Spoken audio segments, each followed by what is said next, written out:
Selamat datang di webinar diskusi online bersama Pendeta Esra Soru. Dalam webinar ini, kita mengadakan diskusi dengan cara yang berbeda.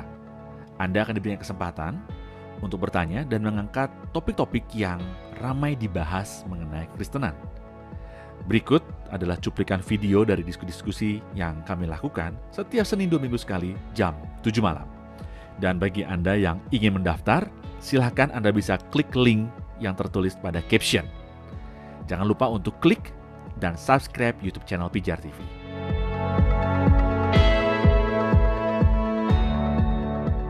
Baik, makasih Pak Jo. Selamat malam Pak Esra, selamat tahun baru Pak. Selamat malam, selamat tahun baru. Ya, terima kasih Pak buat materi yang sudah disampaikan.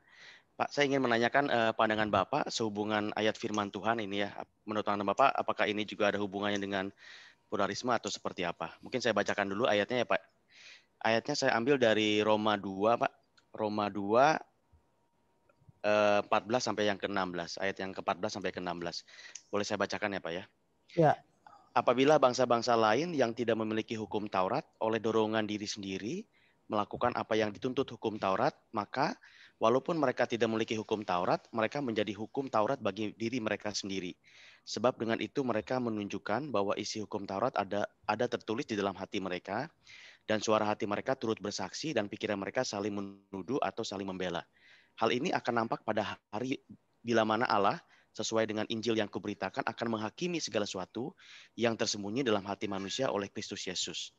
Nah Pak, di sini dikatakan bahwa meskipun ada orang yang belum tahu, belum punya hukum Taurat atau belum mendengarkan firman Tuhan, tapi kalau mereka dalam dorongan diri mereka sendiri melakukan apa yang dituntut hukum Taurat, mereka istilahnya pun nanti Tuhan bisa mempertimbangkan itu pada hari penghakiman gitu Pak. Nah itu apakah juga ada hubungannya dengan pluralisme itu sendiri atau bagaimana? Mohon pendapatnya Pak, makasih.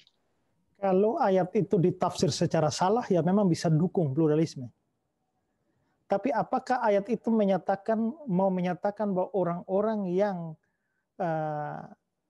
tidak menerima hukum Taurat, dalam perjanjian lama kan tidak dapat hukum Taurat. Kalau kita analogikan dalam PB itu kan tidak mendengar Injil. Ya kan? Nah, apakah itu berarti bahwa orang-orang tidak mendengar Injil atau tidak dapat hukum Taurat bisa diselamatkan? Ayat itu tidak mengatakan begitu.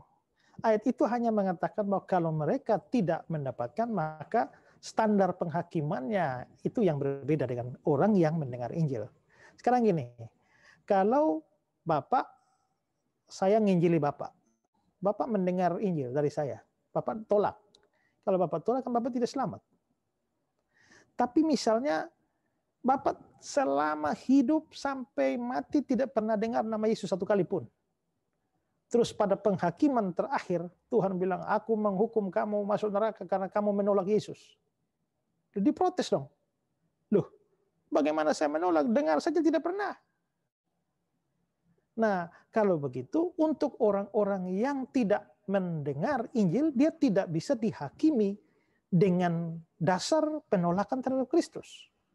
Demikian juga orang-orang non-Yahudi tidak bisa dihakimi dengan dasar penolakan terhadap hukum Taurat. Karena hukum Taurat tidak ada. Jadi maksudnya ayat itu adalah begini. Ya, kita lihat ya. Apabila bangsa-bangsa lain tidak memiliki hukum Taurat, oleh dorongan diri sendiri melakukan apa yang dituntut hukum Taurat, maka walaupun mereka tidak memiliki hukum Taurat, tapi mereka menjadi hukum bagi diri mereka sendiri. Jadi sebenarnya tidak bisa ada alasan orang bilang, kami tidak dapat hukum Taurat, jadi tidak bisa diadili. Ini konteksnya penghakiman ya, maka ini di sini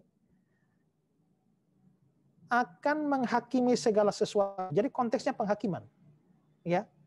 Karena itulah maka mereka tidak bisa merasa, kami tidak dapat hukum Taurat. Kamu tidak dapat hukum Taurat tertulis. Tapi sebenarnya hukum Taurat itu sudah ada tertulis di dalam hati.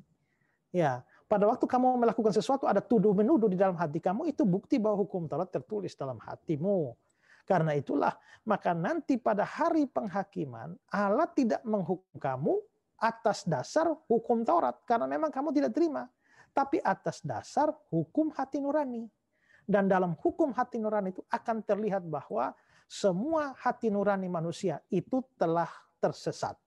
Titus pasal 1 ayat yang ke-15. Ya, bagi orang najis, orang tidak beriman, satu pun tidak ada suci karena baik akal budi pun suara hati mereka najis. Jadi nanti semua orang tetap tidak bisa diselamatkan. Tapi standar penghakimannya yang berbeda. Standar penghakimannya berdasarkan hukum hati nurani. Karena mereka tidak pernah mendapatkan hukum Taurat tertulis dan mereka tidak pernah mendengar nama Yesus. Jadi standarnya yang berbeda, tapi hasilnya tetap sama, yaitu tak bisa diselamatkan.